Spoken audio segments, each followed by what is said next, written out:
It is a triple homicide that's gone cold for almost 7 years now. 3 people murdered in the Pinyon Pines area just up Highway 74. Tonight we begin to unravel what may have happened and learn new information on who could be responsible. This is what's left of the Friedli house in Pinyon Pines, about 30 minutes up Highway 74 from Palm Desert. 6.5 years ago, it was the scene of a horrific crime. Late in the evening hours of September 17, 2006, 3 people were brutally murdered here. They were 53-year-old Becky Friedli, her boyfriend, 56-year-old John Hayward, and her daughter, 18-year-old Becky Friedli. Right here. And so when the neighbors, they drove here, parked about where we parked out there. They got out of the vehicle, and one gentleman walked all the way up here to see what this fire was about. And he noticed this was smoldering.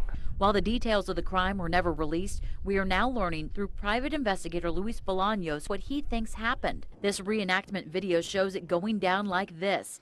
Becky Friedli and her boyfriend were home when probably at least 2 people came to the house and forced their way inside. There was a confrontation and the couple was either killed or incapacitated. 18-year-old Becky Friedli came home in the middle of it. Bolaños believes she ran for her life through this part of the open desert.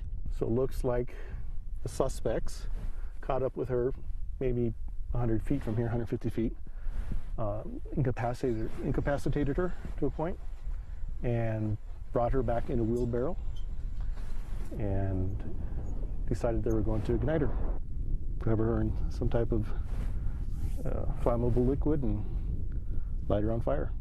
No neighbors heard or saw anything until whoever did this had set the house and Becky's body on fire and left. It just makes me sad that when she died, like, nobody was there, you know, and maybe she had to watch my mom die, or, you know, nobody knows.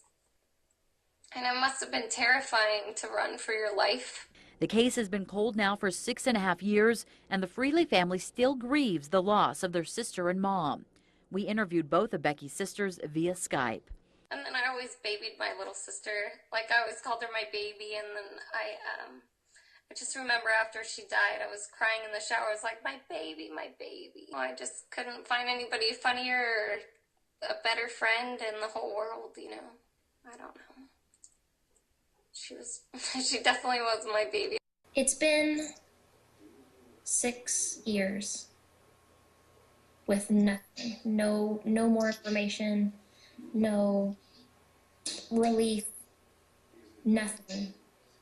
And it hurts just as much today as it did 6.5 years ago. And it's just as hard today, and I have all the same questions and more today than I did 6.5 years ago. Now, new information is coming out in the case, and it could lead to arrests. You think he could have done this? Oh, I know he did it. I know he did it. I know there is not a doubt in my mind that he did it. Every single person that has ever known them on a personal level believes he did it. I know he did it. One of Becky's best friends, who does not want to be identified, came forward to KMIR 6 to tell us what Becky had told her just a few weeks before she was murdered. When I had asked her how everything was going, she said that he would show up everywhere, and then he told her that he threatened to kill her, and she said he's so crazy he even threatened to kill me. And I said, do you find that serious? Do you think it's a serious threat? And she said no. And she just brushed it off like it wasn't a deal, and then 3 weeks later she's gone. KMIR 6 is not identifying the man Becky's friend is referring to, but he's now 24 years old and likely living here in the Coachella Valley. Becky's friend says she went to the Riverside County Sheriff's Department shortly after the murders with this information, but felt they didn't take her seriously. In fact, she says they barely even interviewed her. We contacted the Sheriff's Department, who says they won't comment on the case because it's still an active investigation. They also tell us they take every tip seriously and follow up on what they believe to be credible. Our investigation turned up another person who says this case has not been given the manpower, time, or attention that it deserves.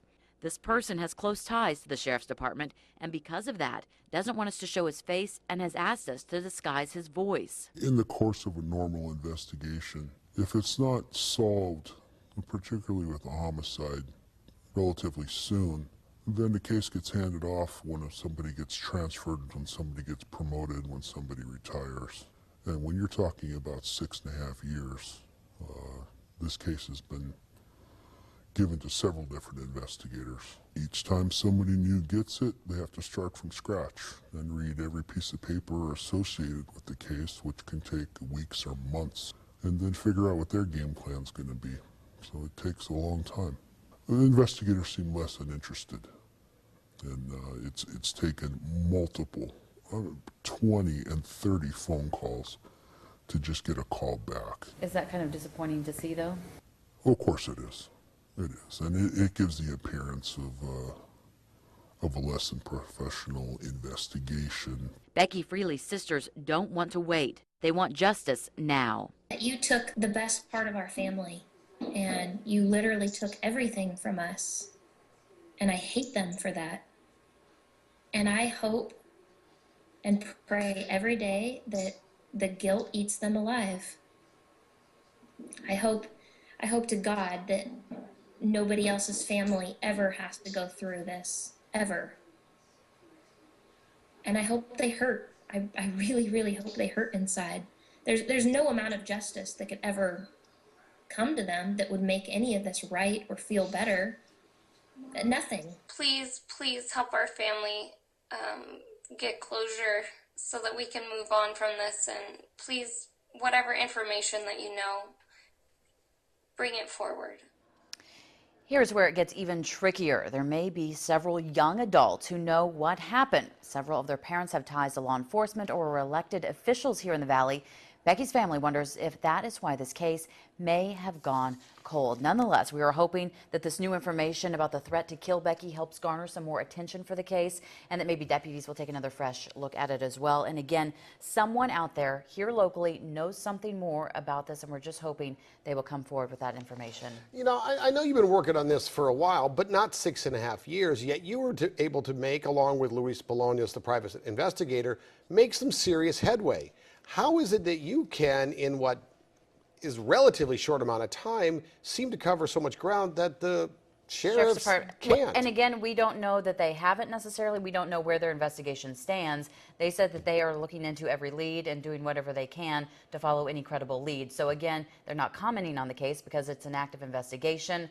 So we don't necessarily know that they're not following up on these leads. But how active does it really seem? Well, we're not sure. We're just hoping that, again, somebody comes forward with some new information here, and we know somebody out there knows something. Yeah, amazing. Yes.